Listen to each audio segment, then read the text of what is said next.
Fala galera, bom dia, boa tarde, boa noite, professor Rafael aqui, e na aula de hoje a gente vai falar sobre a revolta de Tupac Amaru, um dos maiores levantes indígenas ocorridos na história das Américas. Mas antes de eu começar, deixa eu fazer minha propaganda já costumeira. Se você ainda não é inscrito no canal, por favor, considere se inscrever. Fazendo isso e ativando o sininho, você recebe notificações no momento em que eu posto todas as minhas videoaulas. Caso você tenha chegado por aqui pela barra de pesquisa do YouTube, você muito provavelmente gosta de história. Então é vantagem para você e é vantagem para mim. E se você quiser também, me segue aqui embaixo nas redes sociais. No Instagram e no Twitter eu falo de histórias sobre aqui o canal e no Telegram eu envio materiais exclusivos de estudo sobre história e sobre ciências humanas. Então se você está procurando materiais de história e de ciências humanas, me segue lá no Telegram. A revolta de Tupac Amaru foi um dos principais conflitos ocorridos na chamada América Espanhola contra o autoritarismo e a ordem colonial estabelecida pelos espanhóis. Ela foi liderada por um camarada chamado José Gabriel Condorcanqui Nogueira, ou ainda Tupac Amaru II. José Gabriel Condorcanqui Nogueira foi um sujeito muito diferente da média dos indígenas da América Espanhola. Ele era um descendente da antiga família real incaica, ou seja, da família real inca, e ele era um curaca, ou seja, ele era um líder local dentro do Império Colonial Espanhol. Ele liderava cerca de 3 tribos indígenas na região de Tinta, no vice-reinado do Peru. Como curaca e como um proeminente e rico comerciante que ele era, ele tinha a responsabilidade, entre outras coisas, de controlar as terras locais, controlar a distribuição de água e, por último, e não menos importante, controlar a arrecadação de impostos. E é contra isso que o Tupac Amaru vai se revoltar. Por quê? Os impostos na América Espanhola, eles eram cobrados não necessariamente como dinheiro, como na América Portuguesa, que vocês devem ter estudado o quinto, mas na verdade ele era cobrado a partir do trabalho.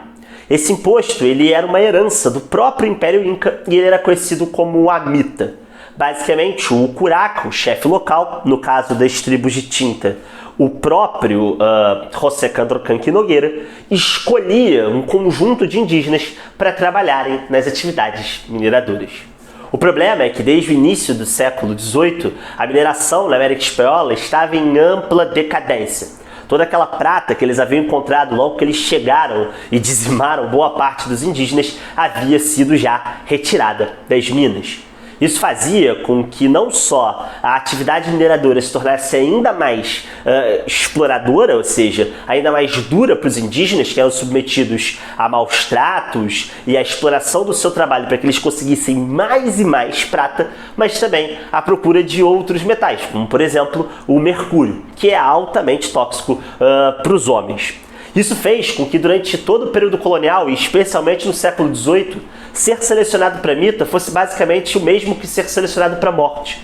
Vários historiadores apontam documentos da época em que membros das alhus, que eram como os incas chamavam as tribos locais, para não serem selecionados para ir trabalhar na mita, entregavam suas filhas e suas esposas aos curacas, simplesmente porque ir para a mita representava basicamente ir para a morte. E é exatamente por isso que os espanhóis faziam com que os curacas, com que os líderes locais escolhessem os indígenas que trabalhariam na mita, justamente para dar um certo ar de legitimidade a essa estrutura de pagamento de impostos. E é exatamente contra isso que o José Gabriel Condorcanqui Nogueira, ou seja, o Tupac Amaru II, vai se revoltar. Esse sistema de cobrança de impostos ele vai ficar mais pesado a partir de meados do século XVIII, quando ocorrerem as chamadas reformas borbônicas. Realizadas pela dinastia que estava no poder à época na Espanha, os Bourbon, elas vão fazer com que a estrutura administrativa colonial se torne cada vez mais hierarquizada e cada vez mais rígida. Os Bourbon vão enviar uma série de espanhóis, que na época eram conhecidos como peninsulares, ou ainda pejorativamente pela população local, como chapetones, para governarem as colônias locais, inclusive o vice-reinado do Peru. É nesse contexto que essa revolta vai ocorrer. Na província de Tinta existia um peninsular chamado Antônio Arriaga, que era muito cruel, não só na exigência que ele fazia para a cobrança da mita e para a quantidade de indígenas que deveriam trabalhar nas terras da coroa espanhola, mas sobretudo no trato aos indígenas. E é contra a administração de Antônio Arriaga que o José Gabriel vai se voltar contra. Em 1780, trajando as vestes tradicionais incas, ele reúne um conjunto de indígenas, bem como de pequenos camponeses, para invadir a sede do governo da pequena vila de Tinta. Captura Antônio Arriaga e enforca ele, condena ele à morte e toma o controle daquela pequena vila. A ideia de José Gabriel era a refundação do Império Inca. Basicamente, que os Incas voltassem a ter mais autonomia, como eles tiveram em algum momento da colonização antes das reformas borbônicas. As pautas de Tupac Amaru II podem ser resumidas nos seguintes itens. Em primeiro lugar, ele desejava a expulsão dos espanhóis. Percebam, ele não queria, de fato, a independência do Peru, mas ele queria que os espanhóis que controlavam aquela colônia dessem lugar a administradores locais, ou crioulos, ou seja, os nascidos na América brancos, ou os próprios mestiços, como ele, descendentes de indígenas da própria linhagem do Império Inca. Para além disso, ele defendia também a restauração da nobreza inca, ou seja, dos descendentes da nobreza inca como uma espécie de comandantes daquele território, fiéis à coroa espanhola. E por último, e não menos importante, que é o principal ponto dessa revolta, ele defendia o fim da mita e a liberdade de comércio. José Gabriel já tinha tentado uma via pacífica, ele já tinha feito uma série de petições ao próprio Antônio Arriaga para que ele acabasse com a mita, e a resposta era sempre negativa. As armas foram o último reduto dos indígenas após anos e anos de exploração e de assassinato sistemático do seu povo. E é exatamente por isso, em função desses 280 anos de opressão dos espanhóis aos indígenas, que a revolta de Tupac Amaru vai se tornar uma revolta gigantesca. Não só o ato de assassinar o Chapetone vai ser um ato simbólico muito importante, como o fato de que os próprios indígenas que vão começar a fazer parte do movimento vão até extrapolar esse programa de 3 pontos do Tupac Amaru. Eles vão começar a atacar qualquer propriedade, independente se essa propriedade é de peninsular ou é de um crioulo. Eles vão começar a entender e a destruir todos os símbolos que representavam a opressão da coroa espanhola frente aos indígenas. Temendo isso, o bispo da cidade de Cusco envia um exército de 1.500 homens até a cidade de Tinta com o objetivo de capturar o Tupac Amaru II.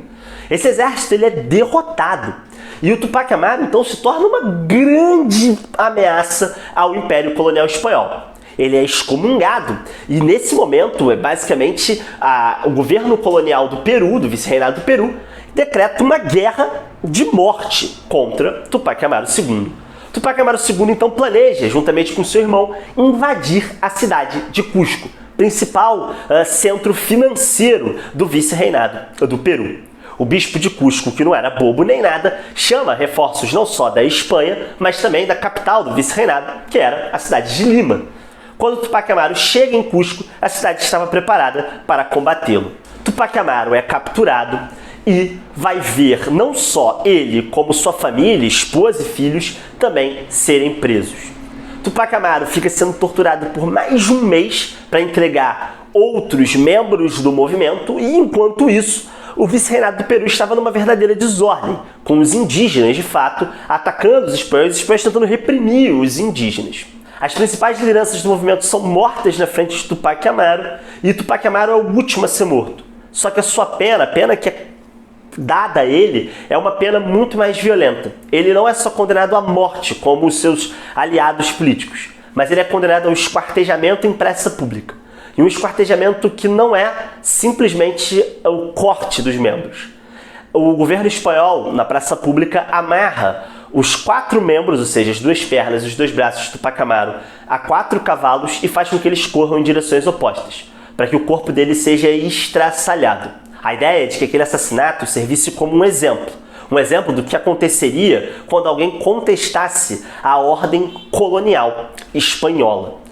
A repressão aos indígenas depois da revolta será gigantesca. Qualquer referência a Tupac Amaru será proibida. Haverá, inclusive, a supressão de todos os símbolos e de toda a circulação de conhecimento e de cultura inca. Isso porque vai se espalhar não só entre os peninsulares, entre os espanhóis, mas entre os brancos nascidos na América, um verdadeiro medo, um verdadeiro pânico de que uma outra revolta indígena como aquela, que se generalizasse entre as alhués do Império Inca e entre outras tribos indígenas, em outros vice-reinados, em outras capitanias da América Espanhola, ocorresse e que tirasse, obviamente, os brancos do poder. A revolta de Tupac Amaru ela é fundamental para pensar a resistência indígena ao autoritarismo da coroa espanhola. Bom, galera, esse foi o nosso vídeo sobre Tupac Amaru. Espero que vocês tenham gostado. Se vocês gostaram, deixa o like aí e deixa um comentário aí dizendo o que vocês acharam. Se vocês quiserem mais vídeos como esse de revoltas indígenas ou outros tipos de revolta, também comenta aí. Então é isso, galera. Um abraço e até a próxima.